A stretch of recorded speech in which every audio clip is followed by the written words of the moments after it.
and New Year break. My distinguished colleagues, I welcome you back from our Christmas and New Year recess. I believe that the recess gave us the opportunity to celebrate the festivities with our families and loved ones. My distinguished colleagues, before we went on the recess, we considered and passed the appropriation bill on the 22nd day of December 2021, and that will be the third consecutive time to pass the annual appropriation bill before the end of the year. The bill was signed into law on 31st of December 2021 by Mr. President to give the desired effect of starting the implementation of the budget from January 2022. Distinguished colleagues, I once again commend the Senate and indeed the National Assembly and the executive arm of government for working tirelessly to maintain the instituted January to December budget cycle. My distinguished colleagues, as we all know, the oversight on the implementation of the budget is a critical function of the National Assembly. We must therefore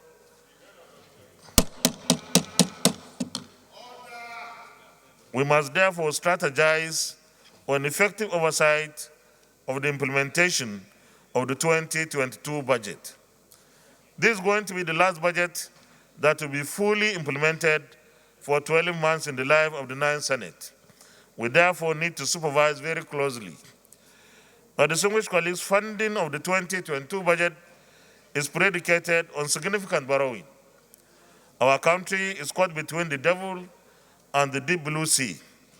We have to construct and provide infrastructure in all parts of our country because infrastructure is needed for our nation to develop.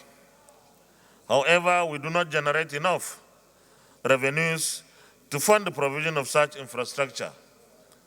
Until more revenues are generated, the country has to borrow and also resort to other sources of funding our infrastructural development. But we cannot continue to borrow endlessly. It is imperative that we need to improve on the revenue to gross domestic product ratio. At about 8% revenue to GDP ratio, our country is basically at 50% of what is required of the revenue to GDP of 15% for it to support any significant economic development. My distinguished colleagues, the Senate will develop a strategy of engagement with revenue-generating agencies on how to make them achieve their targets and generate more revenues in 2022. The Senate will ensure that we boost their revenue-generating drive with a view to reducing borrowing for development of our much-needed infrastructure. This is a major challenge for our development, and we need to treat it as such. Distinguished colleagues, the Petroleum Industry Act, PIA 2021, was enacted with a view to providing better investments climate for better performance by the oil and gas industry. The Senate, therefore, needs to seriously supervise the implementation of the Petroleum Industry Act. The Senate, therefore, needs to seriously supervise the implementation of the PIA 2021. We must ensure that our country starts to benefit from the passage of the PIA.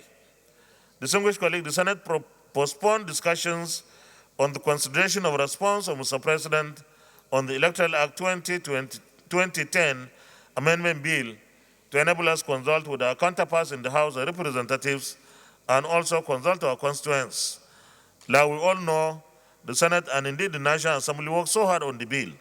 Having consulted, the Senate will expeditiously look into the issue. Distinguished colleagues, the security situation in our country is still there. We must remain focused and determined to work with the executive arm of government and also continue to support our armed forces and security agencies. We must continue to prioritize the security and welfare of our citizens as enshrined in our Constitution. I urge us not to be discouraged by the situation. We should make this year as the year for the final securing of our nation from the numerous security challenges. Distinguished colleagues, the review of the 1999 Constitution is a major plank of our legislative agenda. Our committee on review of the 1999 Constitution has done so much work so far. Working with their counterparts in the House of Representatives, the report of the committee will be presented to the Senate for consideration soon.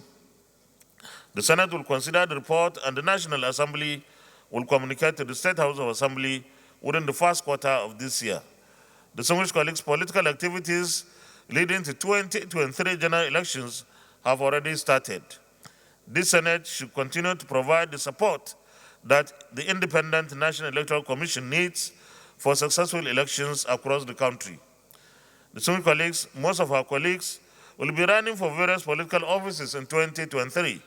I wish all our distinguished colleagues easy victories and success at the polls. In conclusion, I thank all our distinguished colleagues for remaining focused and firm in our determination to deliver services to our country. Thank you for listening. God bless the Federal Republic of Nigeria. Thank you very much.